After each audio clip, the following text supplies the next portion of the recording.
Hello and welcome to this tutorial all about how to make the playing pieces for a game called Bull, which is hundreds of years old, thought to be played by the Mayans.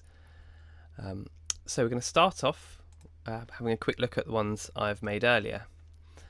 Basically the way that Bull works is that you can capture enemy pieces, and to do that you put your playing piece on top of the other one. So in order to be able to do that, you have to basically make the pieces fit inside each other, essentially. So there's this hollow area underneath. Now I tried various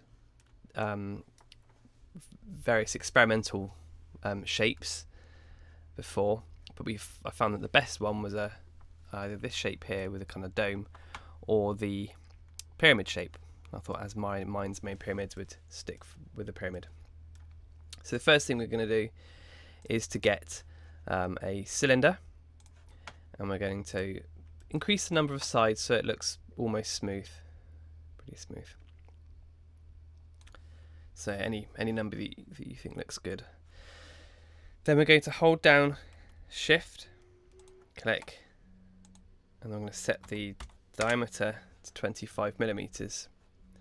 The height I've made is 5. You could do 4, you could do 6, but 5 is kind of thick enough to be able to pick up easily.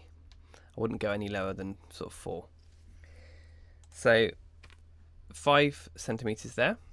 Sorry, 5 millimeters. That's not centimeters. Now we're going to put the work plane on the top of this little disc, and we're going to use just the pyramid that already exists.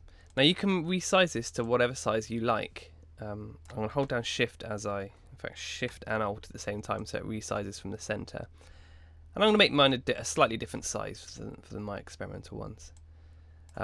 The one I did initially, though, the first one was 12.5, but you can make it whatever you like. Don't make it too big though, because it basically has to fit inside the other pieces. Let's stick with that 14 by 14 by 9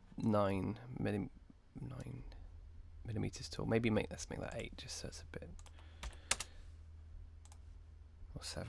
No, stick to 8. Okay. Now what we need to do is center that pyramid. So I'm going to drag left click to drag a box on both pieces, and click on the align tool, and you're just going to align this way, and you're going to align that way, like that. One thing to bear in mind actually is with your pyramid is don't make it too flat or too slopey like this, because you're going to end up with problems with the printing. Okay, so that is the first step. However, at the moment, if you try to stack this piece on top of another one, it would just fall straight off. So we need to make a void underneath for it to fit over. So to do that, you first click on the pyramid itself. We're going to make a copy of that. Hold down Control, tap D to duplicate. Now you can't see it, but it's made a duplicate. And if you click on Whole, you can see that it's made a duplicate the same size. Now we're going to change the snap grid to 0.5 millimeters, and basically we need to make this fit in properly. We're going to have to make the hole a tiny bit bigger. We call it a tolerance, just to make sure that the top part will fit in the bottom part. If you made it exactly the same size, because of the way that things print, it might not actually fit in. So I've changed my snap grid to 0.5 millimeter. I'm holding down Shift Alt, clicking on one corner, and I'm just going to pull it, drag it out to, this has gone to 15. So we basically want it to go to 14.5. See, this would be too loose.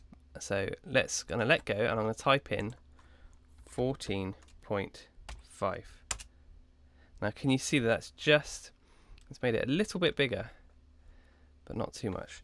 So obviously we're not going to group that there, because it would just cut the pyramid off. So we're going to move that down to the floor, this hole, and I'm going to pull it down like that. You can see it says to 0 there, and we know it's on the floor because you get that glitchy pattern. Now you can select all those bits If you just draw a box around the shape, group it together, and that is how you make the piece. And when you, if we click in transparent, you can see how it kind of works. So that would print fine. So that's a pyramid playing piece. In the next tutorial, I'm going to show you how to make these playing pieces, which dice I don't think had been invented yet, or at least they weren't used by the Mayans. So they use these. In fact, they use sort of long sticks, pattern sticks, but we're making kind of small tokens. In fact, they didn't originally. They used these little grain things, which is actually where the name bull comes from. But in later versions, some people use long pattern sticks. But yeah, we're going to make these little tokens next.